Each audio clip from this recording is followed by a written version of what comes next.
primero que nada, muy agradecido con la asociación y con el Ministerio de Economía y Competitividad por la invitación a participar en estas jornadas. Es un verdadero placer estar aquí. Anteriormente había participado en las jornadas en Mallorca de la asociación. En aquel entonces, creo que era el 2007, venía como representante oficial del estado de Texas. Se daba la expectativa, o estábamos planeando la ejecución de 3 proyectos grandes en Texas, a lo largo de la costa, de la costa del Golfo de México. Y revisando mis notas en preparación a esta presentación hoy en día, es obvio que hay una brecha entre lo que se esperaba y lo que se ha logrado, y algunas sorpresas también. Y en estos 9 minutos de tiempo que tengo, voy a tocar unos 4 temas principales brevemente, que nos permiten conversar o dan el marco para cuál es la expectativa de desarrollo de la desalación en el estado de Texas. ¿Me pasas el clicker, por favor? Sí. Sí.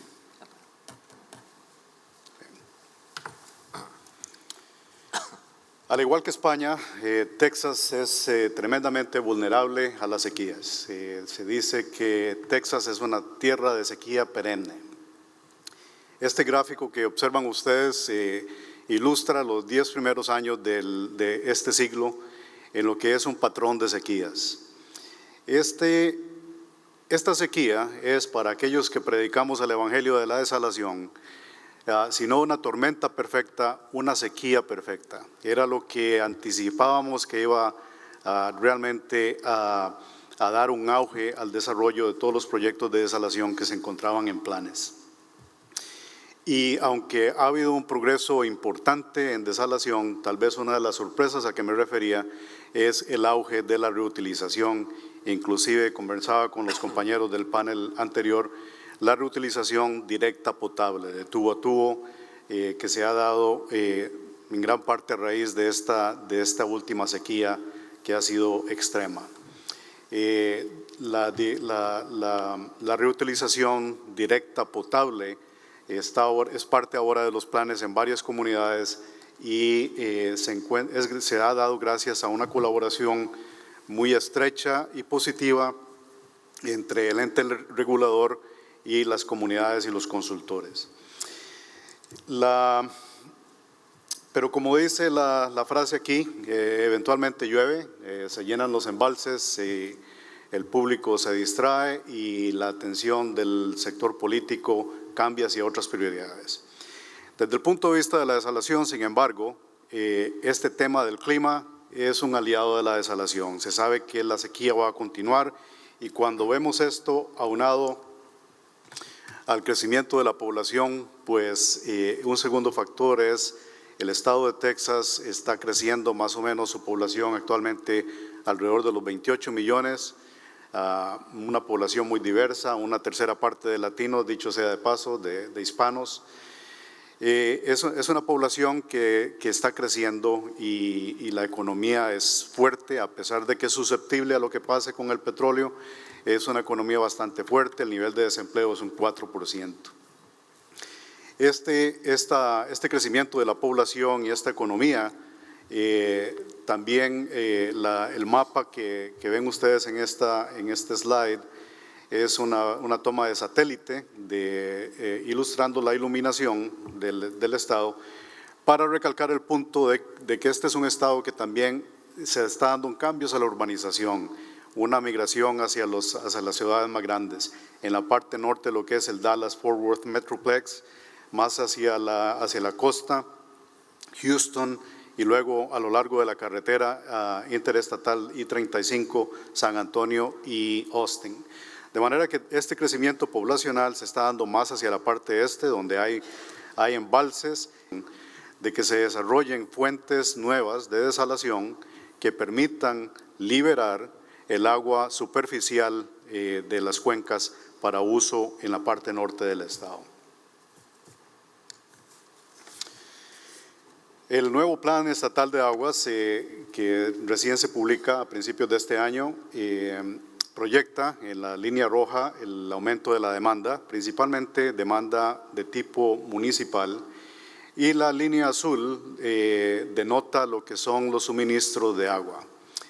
Si no se hiciera ninguna inversión, esa línea va a declinar, principalmente debido a la sedimentación de embalses y al desgaste de acuíferos importantes que han sido utilizados principalmente para el riego agrícola. Esa brecha al año 2070 se estima en alrededor de unos 11,000 hectómetros cúbicos por año. Las unidades que se utilizan en Texas son un poquito diferentes. En planificación y en volúmenes grandes se utiliza la unidad que se denomina acre-pie por año, de manera que van a disculpar, en algunos casos la puse en métrico, pero en otros quedan así. De manera que con respecto a la necesidad de nuevas fuentes, que es el otro factor, pues también la desalación tiene ese horizonte positivo de que este es un estado en el cual se van a necesitar más fuentes. El otro tema es el uso del agua. Este es un gráfico bastante lleno. Las columnas en la parte izquierda, las dos celestes denotan aguas superficiales y las dos verdes denotan agua subterránea. Quiero observar que el agua subterránea, esa franja verde, la observación que quiero hacer es que se ha utilizado principalmente para riego y es el agua de mejor calidad. Debido al desgaste de los acueductos, principalmente al desgaste de los acuíferos, principalmente el acuífero Ogalala, las tablas freáticas han bajado al punto que no resulta económico para la agricultura utilizar ese recurso. Es posible, entonces, desde el punto de vista de la desalación, que esas fuentes puedan ahora ser reubicadas para uso municipal. La otra observación que quiero hacer es que la mayor parte del agua para consumo municipal es de aguas superficiales. Un 73% del agua para uso público es de aguas superficiales. Y una observación más con respecto a esto. Bueno, dos notas.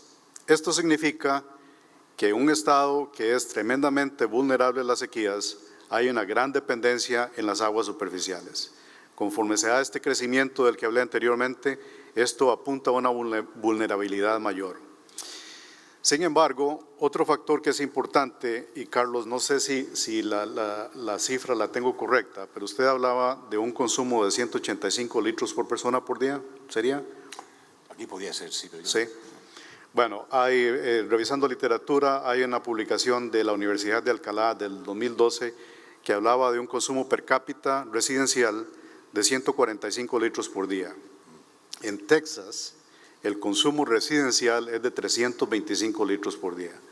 De manera que hay un margen grande de ahorro al que creo que Eloy en el panel anterior también aludió, que ha permitido que Texas responda a las sequías estas de más recientes y que haya sobrevivido. Ha habido una gran baja en el consumo per cápita, pero aún así hay mucho campo, un estira y encoge ahí. Principalmente que la mayor parte de este consumo per cápita se da en lo que es el riego de jardines. De manera que eso apunta, desde el punto de vista de la desalación, a que sí hay constancia de que se necesitan fuentes que sean resistentes a las sequías, como desalación, pero también hay campo para ahorrar y ser más eficiente en el uso del agua. Otro factor que quiero mencionar es el desarrollo de embalses en el estado de Texas.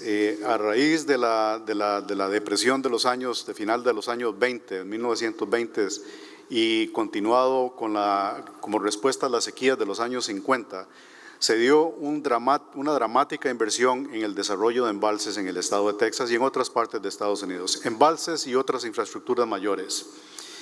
Esto se reconoce hoy en día, los tejanos saben que estamos en gran parte tomando agua que se debe gracias a esas inversiones que se realizaron 50, 60 años atrás.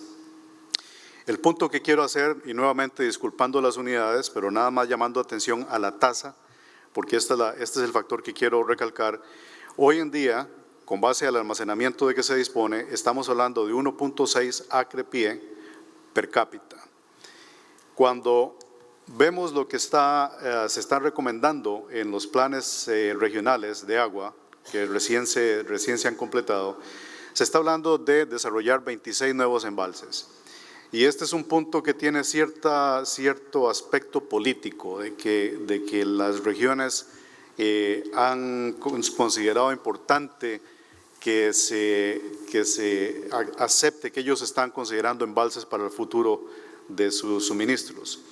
Sin embargo, el mapa, no sé si podrán observar ustedes a dónde están, pero la gran cantidad de lagos que hay en el estado de Texas, solo uno es un lago natural, es el lago Caddo, que está en el borde con Luisiana. El resto, todos son lagos que han sido construidos. Esto al hecho de que todos los lagos, todos los embalses que ya se podían hacer, que eran más fáciles de construir, ya están construidos.